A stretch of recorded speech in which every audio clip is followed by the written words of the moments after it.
संक्षिप्त से अपने में मुझे आगे से आना था। और जहां भी कोई धरना लगा होता है, जहां हमारे किसान मातृशक्ति या किसान भाई बैठे दिखते हैं, तो आज के दिन मैं ये मानता हूं कि पाखंडी लोगों के लिए कुंभ का स्नान हो सकता है, हमारे लिए इससे किसान के लिए इससे बड़ा कुंभ का मेला नहीं हो सकता जो आप लोग बैठे यहाँ पे। इसलिए मैं आपको सलाम करता हूँ। मेरे से पूर्व वक्ताओं ने एक बात कही कि दुष्यंत भाई का जिक्र आया और चौधरी वीरेंद्र सिंह का जिक्र आया। मैं बहुत थोड़े शब्दों में ये कहना चाहता हूँ, हरियाणा सरकार उचाणा के कंधों पे टिकी है। आदरणीय मंच संचालक महोदय ने जैसे कहा कि अगर दुष्यंत सिंह चौटाला आज अल्टीमेटम दे दे अभी और सरकार को गिरा दे, समर्थन वापस ले ले, किसी निर्दलीय विधायक की इतनी औकात नहीं है कि वो सरकार का समर्थन करे। उदाहरण इस बात का है कि दादरी से जो सांगवान साहब हमारे विधायक है, पशुधन के जो चेयरमैन खट्टर ने बनाया था, आप लोगों का पंजा था, आप लोगों का खौफ था, आपका भय था। उस आदमी ने कुर्सी को ठोकर मारनी पड़ी, वो मारना नहीं चाहते थे। बुजुर्ग और नौजवानों, आज सरकार गिर सकती है। शाम तक 10 बजे तक हरियाणा की सरकार गिर जाएगी। और हरियाणा प्रदेश की वो ताकत है कि हम दिल्ली के 3 तरफ बैठते हैं। एक तरफ उत्तर प्रदेश का नोएडा लगता है, नोएडा भी किसानों की लैंड है। चारों तरफ से किसानों ने दिल्ली को घेर रखा है। अगर हरियाणा की सरकार गिर जाती है तो इस बात में कोई अतिशयोक्ति नहीं है कि मोदी की कुर्सी हिल जाएगी। सबसे बड़ा दुर्भाग्य ये है कि जो उचाणा के प्रतिनिधि हैं वही अपने राजधर्म को छोड़ के और कुर्सी के मोह में पागल हुए खट्टर के पीछे बैठे हैं। मैं वकील भी हूं। संविधान की धारा आर्टिकल 21 हमें लिबर्टी और लाइफ का अधिकार देता, हमें इजाजत देता अपना प्रोटेस्ट करने की। लेकिन लोकतंत्र के ऊपर बुजुर्ग और नौजवान और मातृशक्ति में बताना चाहता हूं, संसद बड़ी नहीं है, देश का संविधान बड़ा है। संसद में तो कोई गुंडा बदमाश भी सांसद बन के जा सकता है, लेकिन संविधान जो हिंदुस्तान के लोगों की आत्मा है, वो हिंदुस्तान का संविधान है जो हमें हमारे 135 करोड़ लोगों की हिफाजत करता है। परंतु आज इस कानून के ऊपर और लोकतंत्र के ऊपर, इस खूबसूरत डेमोक्रेसी के ऊपर बंदूकों का पैरा खट्टर साहब ने बैठा दिया। आज कहीं आपके गांव में खटखड़ में शादी हो जाए, 20 पुलिस वाले आएंगे, चाहे कोई रिश्ते में कुछ हो, उसको मार पीट करके भगाने की वो लोग कोशिश करते हैं। मैं सरकार से आपके मंच के माध्यम से, स्टॉल के माध्यम से ये पूछना चाहता हूं, खट्टर साहब ठीक है, मान ली हमने तेरा कोरोना भी होगा, लेकिन पाकिस्तान जैसा देश तुम्हें डूब के मर जाना चाहिए जब ऑक्सीजन की सप्लाई हिंदुस्तान में कर रहा है। और तुम्हारे चैनल और तुम कह रहे हो, तुम्हारी बेशर्म मीडिया कहती है कि पाकिस्तान अब कोरोना की मौत मरेगा। तुम डूब के क्यों नहीं मर गए?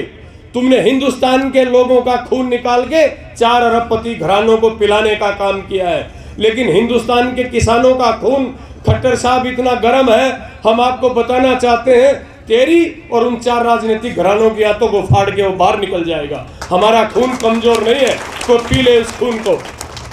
हो सकता है कई बार धमकी देते हैं सीआईडी वाले, हम पे, हमारे साथियों पे कोई मुकदमे भी दर्ज कर लें, इनसे इंसाफ की, हक और हकूक की आवाज कभी दबेगी नहीं। लोकतंत्र पे जो बंदूकों का पहरा आपने किया है, और मैं इस मंच के माध्यम से मैं तो एक और अपने पुलिस के भाइयों से ये बात कहना चाहता हूँ, अरे उंगली पकड़ के आपके बाप ने, आपके भाई ने आपको चलना सिखाया।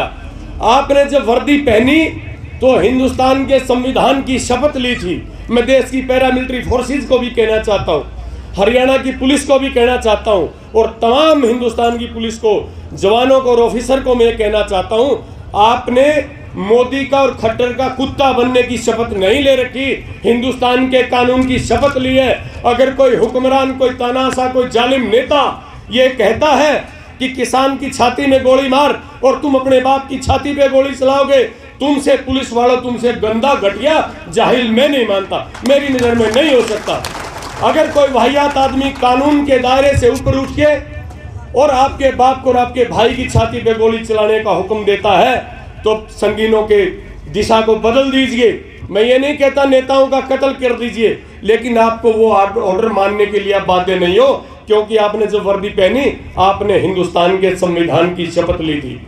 और ज्यादा लंबी चौड़ी बात ना करते, गर्मी का मौसम है, मैं अंत में आप लोगों से यही कहना चाहता हूं, पंजाब से और हरियाणा से, क्योंकि मुझे बहुत मेरा काफी जाना रहता है दिल्ली, दोनों बॉर्डर पे बहुत से लोग जाना शुरू हो गए हैं। और आप भी 2 घंटे की कॉल पे, जब भी कोई कॉल आए, ये कोशिश करेगी ये सरकार इसको शाहीन बाग का मुद्दा बनाए, इसको धर्म, मजहब और कोरोना के नाम से जोड़ के उन लोगों को उठाने की जहमत करें, कोशिश करें, चेष्टा करें। आप लोगों ने उसको नाकाम कर देना है, किसी भी सूरत में हमने उसको नाकाम करना है। अगर मोदी को ये लगता है, खट्टर को ये लगता है कि कोरोना है, हम भी मान लेते हैं होगा, फिर करोड़ों देश के नौजवान, लाखों देश के किसान जो बॉर्डर पे बैठे हैं, वो मांग रहे हैं कि हमें तेरी रेमो क्रम की जरूरत नहीं, इन काले कानूनों को जिसको तू संजीवनी बूटी कहता अपने घर में रख ले। भाई भगवान के लिए तू इनसे हमें पीछा छोड़ दे, हमें माफ कर दे, हमें इनकी जरूरत नहीं। अगर तुम्हें हमारी जिंदगी की फिक्र है और तू चाहता कि किसान कोरोना से मर जाएगा, तो ले ले काले कानून वापिस, हम आ जाएंगे वापिस, दे दे एमएसपी की गारंटी, हम आ जाएंगे अपने तंबू खाड़ के। लेकिन बंदूक के संगीनों के पहरे लगा के किसान को डराने की खट्टर साहब कोशिश मत करना। खट्टर साहब, आपको इस मीडिया के माध्यम से, इन किसानों के माध्यम से मैं ये बताना चाहता हूं, किसान को हथियारों से डराने की कोशिश मत करना। जब किसान के घर में कोई बच्चा पैदा होता है तो जन्म नवजात बच्चे की ओरनाल जो होती है ना, हमारी बुजुर्ग माताएं बहनें दाती से और दराज से हमारी ओरनाल काटा करती। हथियारों से खेलना हमारा बचपन का शौक है, किसान को डराने की कोशिश आप मत करना। मर जाएंगे किसान, वापिस नहीं आएंगे।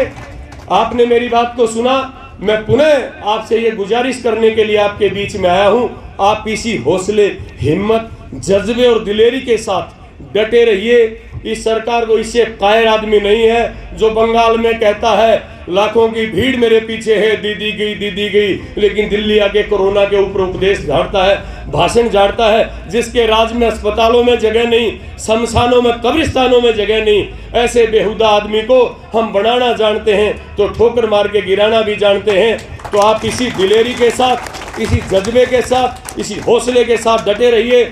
हम आश्वासन देते हैं, आपकी तरफ से आपके हौसले को देख के सलाम करके मैं जरूर कहना चाहता हूं, बुजुर्गों आपकी जीत निश्चित होगी, आप जीतेंगे। आपने मेरी बात को सुना, बहुत बहुत धन्यवाद। आप 2 नारे फिर एक जोर के लगाइए, किसान एकता, किसान एकता।